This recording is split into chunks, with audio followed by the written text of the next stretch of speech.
Hey everybody, it's Jason here from iRecover Treatment Centers, and I am with... Nicole Anderson. Hey Nicole, how's it going? Good, thank you. Good. Where are we? We are in Lavington, British Columbia, just outside Vernon, at the iRecover Center. Yeah, what's going on? I am on my last day today, and we're finishing up. Congratulations. Thank you. Yeah, you've done a lot of great work. Yes. Where are you from? I am from Enderby, but I live up in Fort McMurray now. Okay. And what was your drug of choice? Cocaine or coconut. Yeah. How long were you in active addiction? So this is my second time in recovery. So my first time in active addiction was 7 years-ish.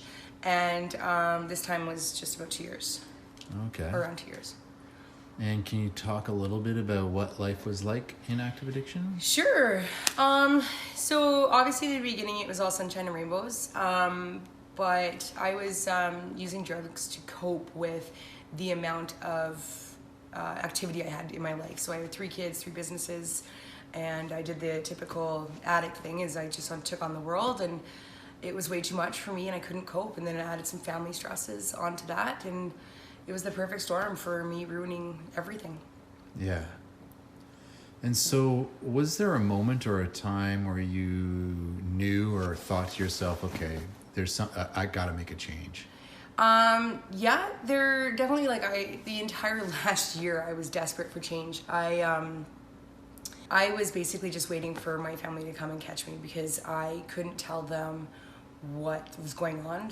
I couldn't be honest because it was just so shameful and I was so guilty. Mm-hmm. So basically I couldn't stop on my own. I needed someone to catch me and break down the door and say, you're busted, go to treatment. And that's exactly what happened. So yeah, basically my whole life just fell apart. And yeah. So did your family get you here? How'd you get here? My sister came up and got me and flew me down to Vernon, to Kelowna, and then I got caught, and then the next day I was in treatment at 10:30 in the morning. Yeah. Why iRecover?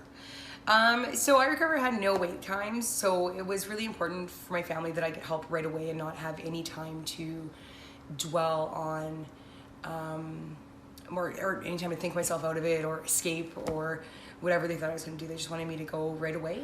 Yeah. And so my sister actually was flying up to Fort McMurray, and on the WestJet plane there was a magazine, and inside of it was an iRecover advertisement. So she ripped it out of the free magazine and called them, and she was just really happy with what they had to say. So at this point I didn't know I was going to treatment, but they were just, for my family, it was important to get me in somewhere right away. Yeah, that rapid access is really important. That's why we came here. Yeah. Yeah, you needed the help right away. Yeah. So I didn't have time to outthink myself. Yeah. So question I asked some people, did you have any fears about coming to treatment, or did you even have time to have any fears? I don't think I had time to have fears, probably to be good. honest. Yeah. But I mean, the typical fears. So I was afraid my life was going to fall apart when I was in here, which is stupid because it already had fallen apart. I was afraid for my kids, which my sister and them my sister took care of them, so that's fine. They're fine. But just the typical fears. But I had been in treatment once before, so I knew kind of what to expect.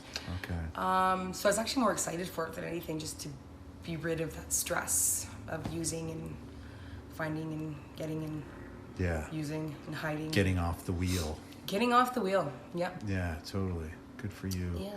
Yeah. So what's the program been like? How has it been? So the first 4 weeks I did the 12 steps. So the first week I actually was excruciatingly ill with a kidney infection, so that was super awesome. But the staff was really supportive here and got me through that. But so the 12 steps in the first 4 weeks was grueling and punishing, and it was hard. It was lots of ups and downs. Lots of ups and downs. Lots of soul searching. Very emotional. Yeah. But coming out the other side of those 12 steps, you kind of have a clean slate, and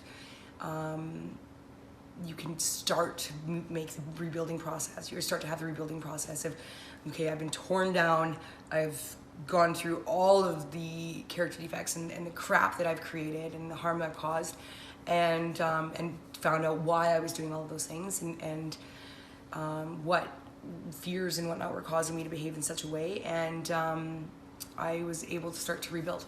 So the second 4 weeks that I did was CBT, so cognitive behavioral therapy, and basically that was as one of the ladies here, one of the counselors, she says, the 12 steps is the foundation, and the CBT is building your house. So it's the structure for the way I'm gonna think, the way I'm talking, the way I'm reacting in situations, how I can move forward in life and be successful and not let myself go back into the old ways of thinking.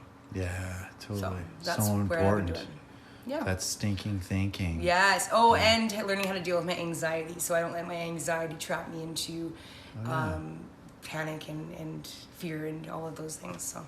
Of course. Yeah. That's great. What does the future look like? I don't know. Yeah, it's a hard one, right? But it's almost not a fair question. No, I mean, there are things that I definitely know about the future. It's not a black, disgusting abyss of massive swirling chaos. It's got some positivity and some light in it, right? Obviously, I have a lot of roads and bridges to repair with family and finances and stuff like that. But I'm positive. I'm hopeful for a better future. Yeah, so back on the track I used to be on, right? Yeah. So get back. That clean slate you talked about, we can start again, right? It is possible. Yeah. That's super cool. Yeah.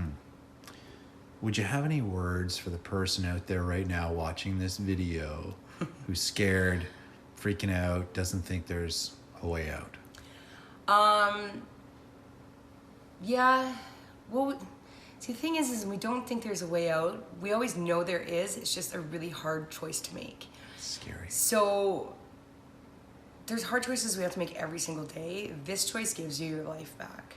This choice gives you opportunities. It gives you a chance to not die in a dark basement dungeon room, like hiding from the world, or it gives you a chance to have relationships and laughter, and not drug-induced laughter, but actual laughter.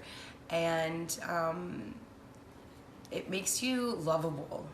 Yeah. I wasn't very lovable before. I was very hard, very angry, very in control of everything. And now I'm still try to be in control of everything, but I'm softer, more approachable, more friendly, more kind. So those are all attributes that people want to be around, right? So now I'm more welcoming as a person. So I think it's nicer. I'm not so alone. Yeah. So. Well, I'm so glad that you took this opportunity to share and inspire the other people that are out there who need a little bit of help. Just do it. Just do it. That's words of wisdom. Take the leap. Yeah, that's fantastic. Well, thank you so much. Thanks, Jason. And I really look forward to catching up with you down the road and seeing how this journey's going. So awesome. Make sure you stay in touch. Awesome.